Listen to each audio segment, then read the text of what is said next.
My history teacher failed me because my handwriting was too nice for a poor kid. She said working-class students don't have time to develop pretty letters and accused me of parent forgery. When I made a TikTok showing my handwriting samples from age 7, it went viral and exposed her 15-year pattern of failing students from low-income families to destroy their scholarship chances. My history teacher, Misty Thompson, was convinced I was cheating because I had nice handwriting. She joined our school after working 20 years at some fancy academy. You know the type. Lacrosse, Ralph Lauren, and pretty girls with trust funds. You could tell she thought we were all trash. And after our Civil War essay, I was proven right. Because that's when she called me back. Sarah, she said, holding my essay between two fingers like it might bite her. This isn't your handwriting. I literally froze for a sec like, bruh, what? Of course it is. Students from working families don't have time to develop handwriting like this. Your parents clearly wrote this for you. The audacity. Like, ma'am, just because we shop at Target doesn't mean we can't write pretty letters. I tried explaining how my big sister taught me during summer when I was 7, that I was so bored I spent hours practicing in those old-fashioned workbooks she bought me. But that wasn't good enough for Ms. or Fancy Pants.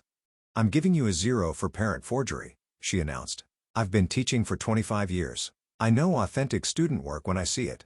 Yeah, well, I've been poor for 17 years, and I know a stuck-up etch when I see one, I wanted to say. But instead, I strategized. And for our next assignment on the Constitution, I purposely wrote with my left hand. I even added a few crossed-out words and made my letters less uniform. It called me to turn in something that looked clapped, but I figured it was better than another 0. A week later, Ms. Thompson handed it back with a C- and angry red ink everywhere. You're deliberately trying to make your writing look R-worded, she said when everyone had left. This is just another form of deception. I was so angry that I didn't even notice that my teacher just used a slur. Are you serious? First my writing is too good, so I make it messier. And now that's cheating too? She leaned back in her chair and crossed her arms. Students who forge their parents' handwriting often try to cover their tracks like this. The rumors started spreading. Suddenly, Emma with her art background was under suspicion. Tommy, whose dad was a font designer, got called out next. Anyone with decent handwriting became a target. But instead of coming to her senses, she announced a new policy. I had to complete all assignments in her classroom during lunch detention so she could watch me write. FML. I sat there every single day, crafting essays while she stood so close to me I could smell her nasty vegetable breath. She'd roll her eyes and mumble things like, public school kids just don't develop these skills. Like, bitch what? Just say you hate poor people and go. The breaking point came during our midterm, a 2-hour in-class essay on the Industrial Revolution. No notes, no leaving the room, just me and my pen and 3 blue books. I wrote carefully about labor conditions and technological advancement, my hand cramping by the end. Got it back with a giant F and red ink everywhere. Mandatory meeting, scrawled across the front. I stayed after class, my hands shaking with rage. You watched me write this, I said, voice shaking. For 3 hours, in this room. How is this possible? She pulled out her phone and showed me a screenshot from some teaching forum. I've been researching. Students can memorize entire parent-written essays and reproduce them during exam. That's when I lost it. I yanked my backpack open and pulled out everything. My journal from 8th grade, birthday cards I'd written to friends, thank you notes with dates on them. Muahaha. Look at these, I said, spreading them across her desk. Look at the dates. I've been writing like this since I was 7. She barely glanced at them. These could all be forged. I know your type. Like, hello? I pinched the bridge of my nose and didn't respond. And the next day, I came into school with an armed weapon, my mother. And if you have a Latina mom, then you know it's like bringing a nuclear bomb to a knife fight. She brought her own handwriting samples which looked like a doctor's prescription pad had exploded. Completely illegible chicken scratch. I can barely write my own name legibly, my mom said calmly. Look at Sarah's samples versus mine. How could I have written her essays? I grinned as I watched Miss Thompson squirm in her seat. But my mom wasn't done. She suggested I write something new right then and there. Any prompt Mr. Thompson wanted. I know, Ms. Thompson exclaimed with a smirk. Write about the Carlist Wars in Spain, a topic literally no one knows. She really thought she ate, because little did she know, I was a huge nerd, and I knew all about the 19th century Spanish Civil War. I wrote for 30 minutes while they sat in silence. When I finished, she held it up against my previous work, comparing every loop and curve. Ms. Thompson's face went from red to purple to pink. Finally, that crusty old bitch waved the white flag. I suppose they do match, but you can't be too careful these days. Academic integrity is crucial. I nodded like the battle was over, but little did she know, I had documented everything, and I was about to end her career. I uploaded the video that night. The TikTok showed my handwriting samples from over the years, starting with those workbooks from when I was 7. Each page had dates clearly visible. Birthday cards, school assignments, journal entries. The caption read, "Your teacher thinks you're too poor to have nice handwriting." Within an hour, the view count was climbing fast. Comments poured in from students who'd had similar experiences. By morning, it had over 50,000 views. Ms. Thompson must have seen it during first period because she was frantically texting when I walked past her classroom. Her face was red, and she kept glancing at her phone between messages. During lunch, I checked my email and found one from the principal asking me to take down the video immediately due to cyberbullying concerns. I was heading to my car after school when Ms. Thompson appeared, blocking my path. Her hands shook as she held up her phone. I pulled out my own phone and started live streaming. She stepped closer, her voice rising. She claimed I was ruining her reputation, that entitled students always try to destroy good teachers. The words tumbled out faster as more students gathered to watch. My phone buzzed with a text from Emma. Her mom had seen the video. Emma's mom was on the school board, and she wanted to meet with me. The message included her number and a simple, "Call me when you can." Ms. Thompson saw me looking at my phone and demanded I delete the video before tomorrow's school board meeting. Her voice cracked on the word, "meeting."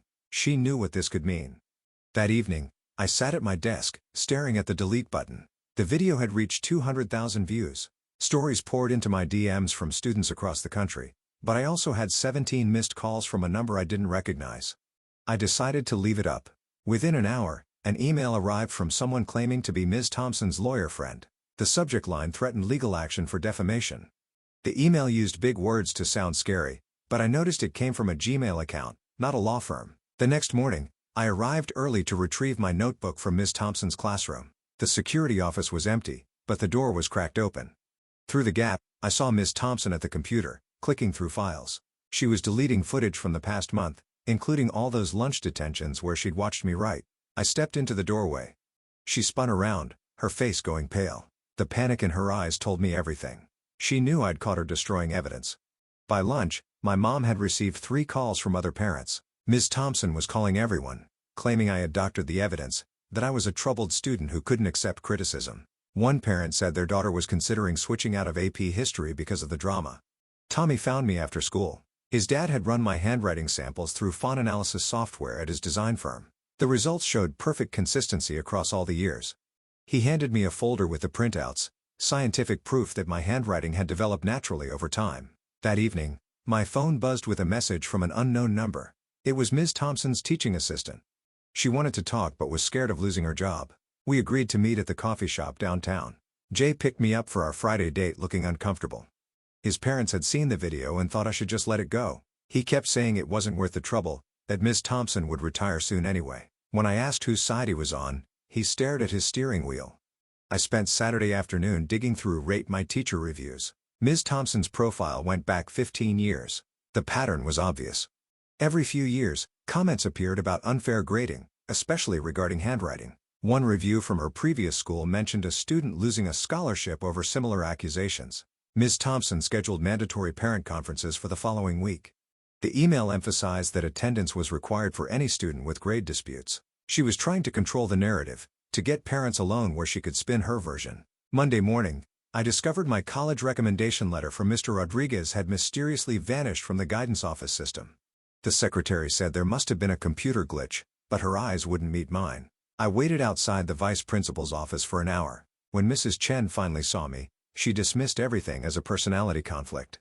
She mentioned that she and Ms. Thompson had been friends for years, even pulled up photos from their wine night last month on her phone. The message was clear. That night, I created a fake social media account and requested to join the Educators Against AI group Ms. Thompson belonged to. Within hours, I was in. Her posts from the previous school were still there. She bragged about catching wealthy cheaters and complained about entitled students who thought money could buy them grades. Every post dripped with resentment toward anyone she saw as privileged. The English department group chat leaked the next day. Screenshots showed teachers discussing how Ms. Thompson graded handwriting instead of content. Mr. Williams had noticed she gave lower scores to essays with messier writing, regardless of the actual argument. Ms. Garcia mentioned that she'd started warning her students to write neatly for history class. I started tracking which students Ms. Thompson targeted. The pattern became obvious. First-generation college students, kids who qualified for free lunch, Anyone whose parents worked multiple jobs. She went after the ones who needed scholarships, who couldn't afford to fail a class. The teaching assistant finally messaged me directly. She'd been documenting Miss Thompson's grading for weeks. Photos of essays with identical content but different handwriting styles, graded completely differently. She was building her own file but was terrified of retaliation. 3 more students reached out privately after seeing the video. Each had similar stories. Accusations of cheating based on handwriting, forced to redo assignments, grades tanked for no reason. They'd been too scared to speak up before. Ms. Thompson tried to implement a no-phones policy in her classroom. The other history teachers blocked it immediately. They knew what she was trying to hide. The department was fracturing and everyone could see it. Friday afternoon, I was buying lunch when the cafeteria worker pulled me aside. She'd overheard Ms. Thompson crying in the bathroom, complaining about ungrateful poor kids who didn't appreciate real education. The woman shook her head and said she'd pray for Ms. Thompson, that she seemed to be struggling with something deep inside. Ms. Thompson assigned me to present about academic integrity to the underclassmen during their orientation assembly. The email arrived Sunday night, copying the principal and vice principal. She framed it as an opportunity for me to share my passion for honest scholarship. The subtext was clear. Public humiliation disguised as education. I recognized the tactic immediately. While researching her previous school, I'd found a similar case. A student named Marcus had been forced to give the same presentation after questioning her grading methods. He'd transferred schools the following semester. Monday morning brought an unexpected development. Marcus's dad, who still lived in town, had seen my video. He ran a small tech consulting firm and offered to analyze handwriting samples from Ms. Thompson's current and former students. Within hours, he'd processed dozens of submissions through professional software. The results were damning. Ms. Thompson consistently gave failing grades to students with naturally neat handwriting from working-class backgrounds. Meanwhile, wealthy students with terrible penmanship received passing marks. The data showed a clear pattern of discrimination based on socioeconomic assumptions. Ms. Thompson must have sensed the walls closing in. She approached the school librarian, requesting that all my library computer usage be monitored for signs of cheating. The librarian, Mrs. Park, refused. She told other staff members about the bizarre request, adding another crack to Ms. Thompson's facade. I spent Tuesday evening creating a comprehensive document.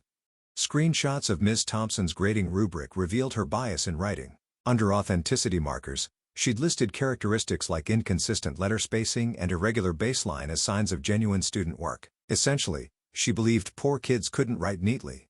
The principal finally agreed to meet with me Wednesday morning. I arrived with my evidence folder, hoping for resolution. Instead, he offered platitudes about looking into the situation and suggested I focus on my studies. His dismissive tone made it clear where his loyalties lay.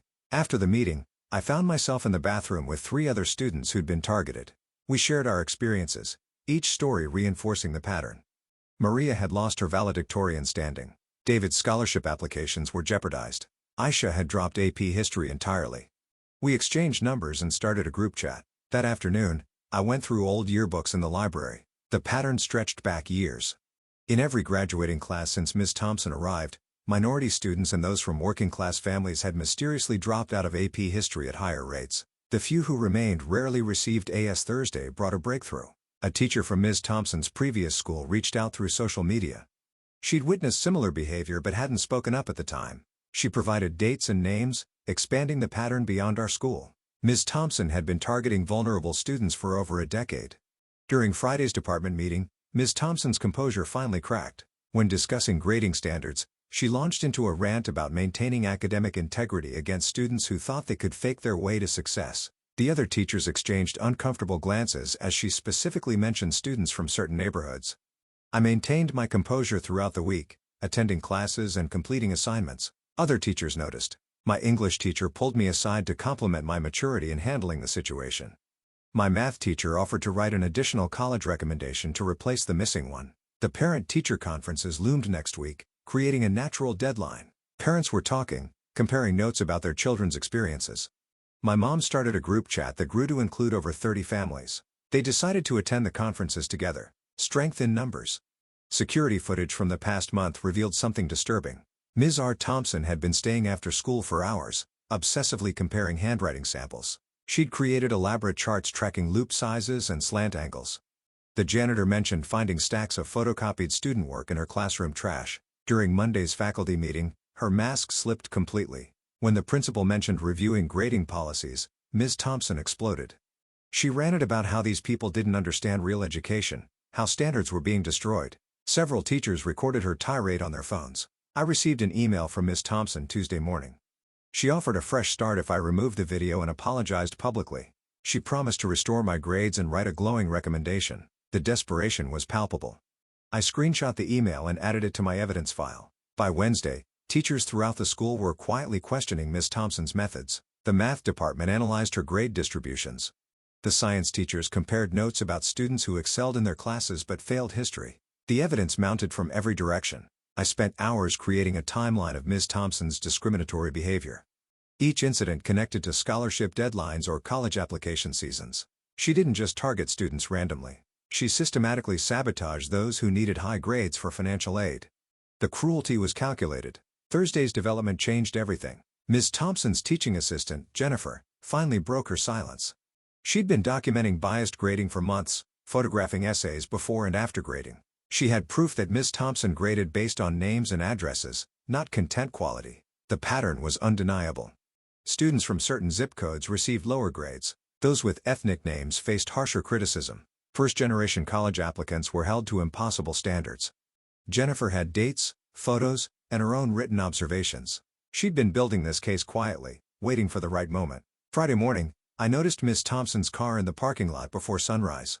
Through her classroom window, I could see her frantically reorganizing files. She was trying to hide evidence, but it was too late. Too many people had copies. Too many witnesses had come forward. Emma's mom, the school board member, had been busy all week. She'd spoken with other board members, sharing the evidence we'd compiled. The board meeting next Tuesday would include a special session on grading policies. Ms. Thompson's reign of terror had an expiration date. I spent the weekend ensuring younger students wouldn't become targets while this played out. I created a shared document with tips for dealing with Ms. Thompson's accusations. I paired vulnerable freshmen with supportive upperclassmen. We wouldn't let her destroy anyone else while fighting for justice.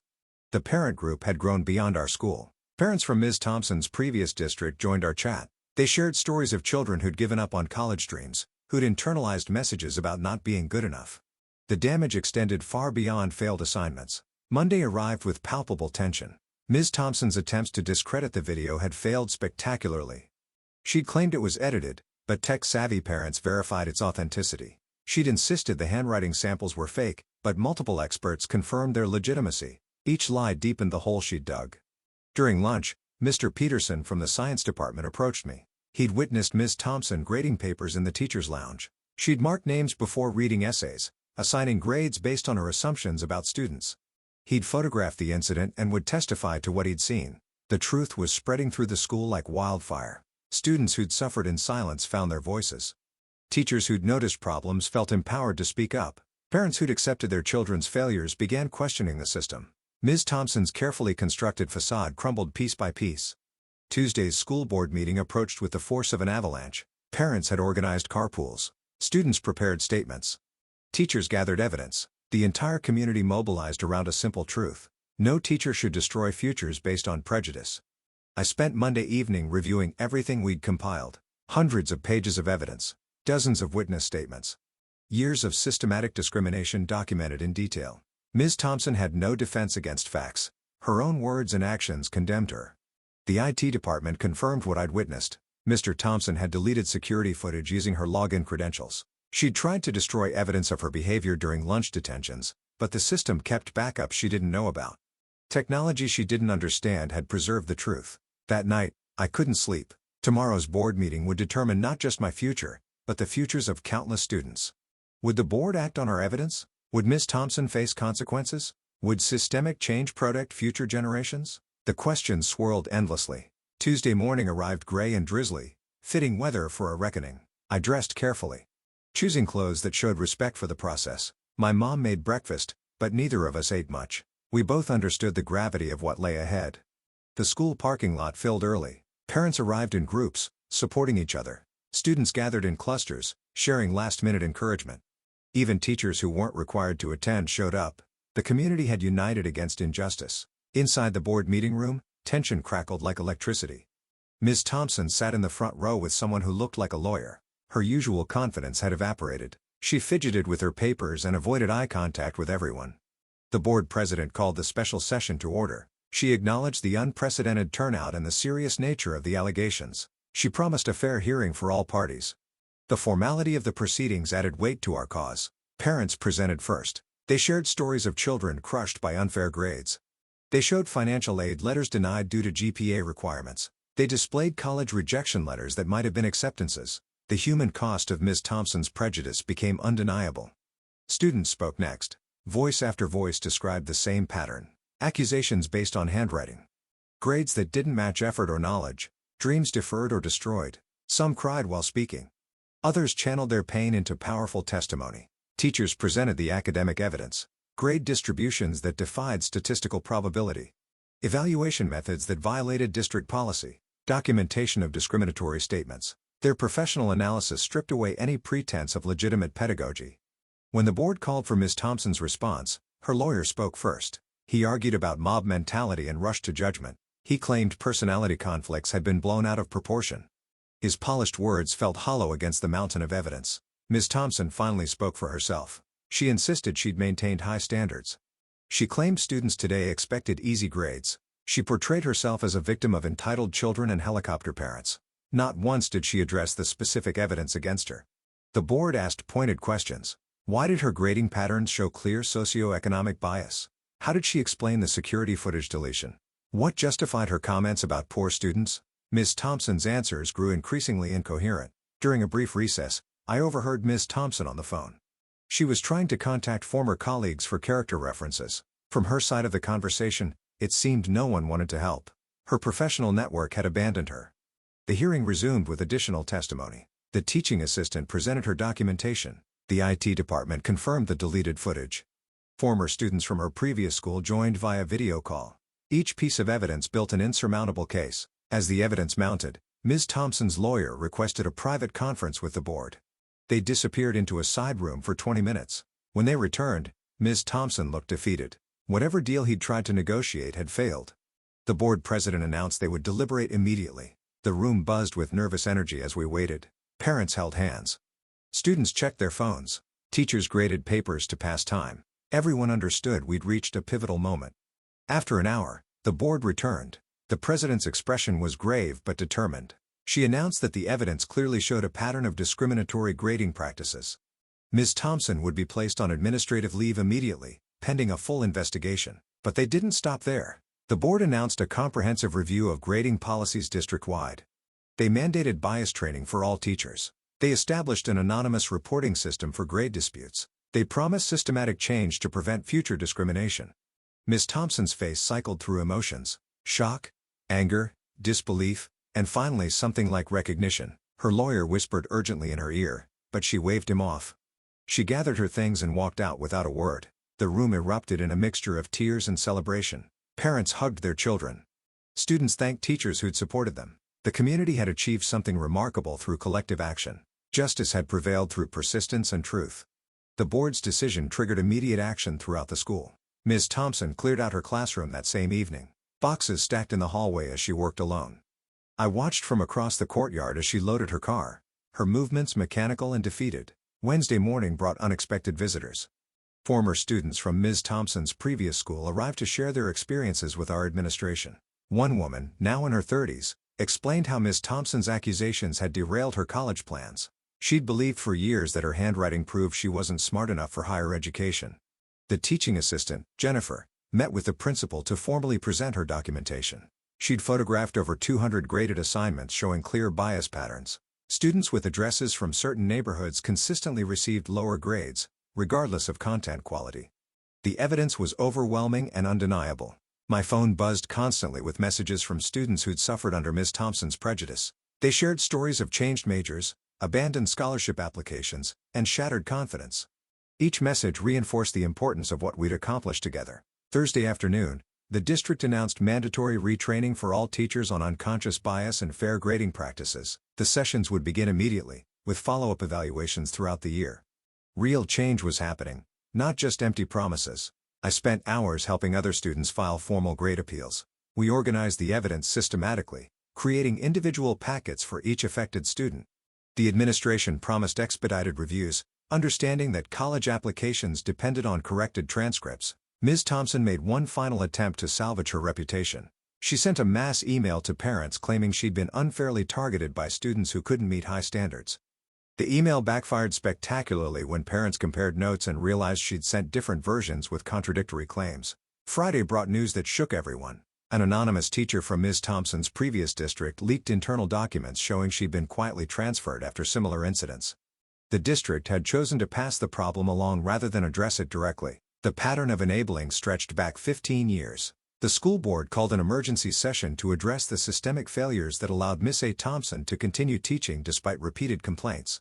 Board members faced tough questions about oversight and accountability. Parents demanded answers about how many other teachers might be engaging in similar discrimination. I worked with Emma's mom to create a presentation for the District Equity Committee. We compiled data showing how Ms. Thompson's grading had disproportionately affected students who qualified for free lunch programs. The correlation was stark and undeniable when visualized in graphs and charts. Marcus's dad expanded his analysis to include all of Ms. Thompson's classes over 5 years. The results revealed that working-class students were 3 times more likely to receive failing grades in her classes compared to wealthy students with identical test scores. The discrimination was systematic and deliberate. The principal announced that all of Ms. Thompson's current students would have their grades reviewed by an independent panel. 3 retired teachers volunteered to re-evaluate every assignment from the past 2 years. They promised fair, unbiased assessments based solely on content quality. Jennifer, the teaching assistant, decided to pursue her teaching certification after witnessing the impact of standing up for students. She'd been inspired by how the community rallied together to fight injustice. Her testimony had been crucial in exposing the truth. The IT department implemented new protocols to prevent evidence deletion. All security footage would now be backed up to cloud storage with restricted access. Teachers could no longer delete recordings without multiple approvals and documented reasons. Students who dropped AP History because of Ms. Thompson were invited to return. The school offered summer credit recovery programs and waived all fees. Several students jumped at the chance to reclaim their academic paths. I received a letter from the National Honor Society reversing their earlier decision to reject my application. They'd based their denial on Ms. Thompson's recommendation, which claimed I lacked integrity. With her credibility destroyed, they reconsidered using my other teachers' recommendations. The local community college reached out to affected students, offering guaranteed admission and scholarship opportunities. They recognized that many of us had been unfairly disadvantaged and wanted to help level the playing field. Several students who'd given up on college started filling out applications. Ms. Thompson's replacement arrived the following week. Ms. Martinez had a reputation for fair, compassionate teaching. She immediately announced that all students would start fresh with grades based solely on demonstrated knowledge and effort. The relief in the classroom was palpable. Parents organized a support group for families affected by discriminatory grading practices. They met weekly to share resources and strategies for advocating within the school system. My mom became one of the group's leaders, using her experience to help others navigate the bureaucracy. The district implemented blind grading for all subjective assignments. Teachers would no longer see student names when evaluating essays or projects. The system wasn't perfect, but it represented a significant step toward eliminating bias. I helped create a student handbook on recognizing and reporting discriminatory practices. We distributed copies throughout the school and posted digital versions online. Knowledge was power, and we wanted every student armed with information. The grade review panel worked tirelessly through stacks of assignments. They found consistent patterns of unfair grading, particularly for essays that demonstrated critical thinking from non-traditional perspectives. Ms. Thompson had punished students for challenging conventional narratives. Several colleges contacted affected students directly, acknowledging that their transcripts might not reflect their true abilities. Admissions officers promised to consider the circumstances and look beyond potentially deflated GPAs. Some even waived application fees as a gesture of support. The school board approved funding for a full-time equity officer position. This person would investigate complaints of discrimination and ensure fair treatment for all students. The community had demanded systemic change, and the board was finally responding. Ms. Thompson's teaching license came under review by the State Education Board. The evidence compiled by our community formed the basis of their investigation. Her pattern of discrimination across multiple districts could no longer be ignored or covered up. Students organized a celebration for everyone who'd contributed to exposing the truth. We gathered in the park, sharing food and stories. The atmosphere was hopeful, with people talking about futures that suddenly seemed possible again. The ripple effects continued spreading. Other schools in the district began reviewing their own grading practices. Teachers who'd dismissed concerns started taking them seriously. The culture was shifting, slowly but surely. I received acceptance letters from several colleges, including some I'd thought were out of reach. My corrected transcript, combined with a compelling essay about fighting injustice, had opened doors Ms. Thompson tried to close. Each acceptance felt like vindication. The final grade reviews revealed the full extent of Ms. Thompson's discrimination. Over 300 students had been affected during her tenure at our school. The administration committed to notifying every single one and offering transcript corrections. As graduation approached, I reflected on the journey. What started as anger over unfair treatment had grown into a movement for justice. We'd exposed not just one biased teacher, but an entire system that enabled discrimination. The ceremony included a special recognition for students who'd overcome significant obstacles. When they called my name, the auditorium erupted in applause. My beautiful handwriting, once used as evidence against me, had helped expose a pattern of prejudice. I stood at the podium, looking out at faces that had supported this fight. Teachers who'd testified, parents who'd organized, students who'd found their voices. Together, we'd changed our school forever. My grandmother's handwriting workbook sat on display at the graduation party. Those hours spent practicing as a 7-year-old had led to this moment. Ms. Thompson had tried to use my skills against me, but they'd become the tools of her downfall. The summer brought news that Ms. Thompson's teaching license had been revoked. She could no longer move to another district and continue her discrimination. The system had finally held her accountable for the damage she'd caused. I prepared for college knowing I'd made a difference. Future students wouldn't face the same prejudice. They could write beautifully without suspicion, excel without accusation. The policies we'd fought for would protect them. My acceptance letter to my dream school arrived with a handwritten note from the admissions officer. She commended my courage in standing up to injustice and said the university needed more students like me. My handwriting had opened doors after all, just not the way anyone expected. The local school board adopted our equity proposals as district-wide policy. Anonymous reporting systems, blind grading options, and regular bias training became standard. What we'd started had grown beyond our single school. As I packed for college, I included those old handwriting workbooks. They reminded me that skills developed with love and patience could never be weapons against me. They were gifts that no prejudiced teacher could take away. The impact of our fight would last long after I left. Younger students now knew they could challenge unfair treatment. Teachers understood they'd be held accountable. Parents realized their voices mattered. The culture had shifted fundamentally. I left for college carrying the knowledge that ordinary people could create extraordinary change. We hadn't needed lawyers or media attention, just determination, documentation, and a community willing to stand together against injustice. My beautiful cursive had become a symbol of resistance. What Ms. Thompson saw as evidence of cheating was actually evidence of dedication, practice, and family love. She'd tried to weaponize my gifts against me, but instead revealed her own prejudice. The changes we'd implemented would protect countless students. No teacher could again use handwriting as a proxy for discrimination. No student would have their future derailed by baseless accusations. We'd built safeguards into the system itself. My story ended not with revenge, but with reform. Ms. Thompson faced consequences, but more importantly, the system that enabled her was dismantled and rebuilt. Future students would benefit from our struggle, even if they never knew our names. I arrived at college ready to excel, my transcript finally reflecting my true abilities. The girl with beautiful handwriting had won, not through individual triumph, but through collective action. Together we'd written a new chapter for our school, one where every student's potential could flourish regardless of their background. A little cameo at the end here. This is Requested Reads. Hope you guys all enjoy your day, and comment down below how much you hated the new voices.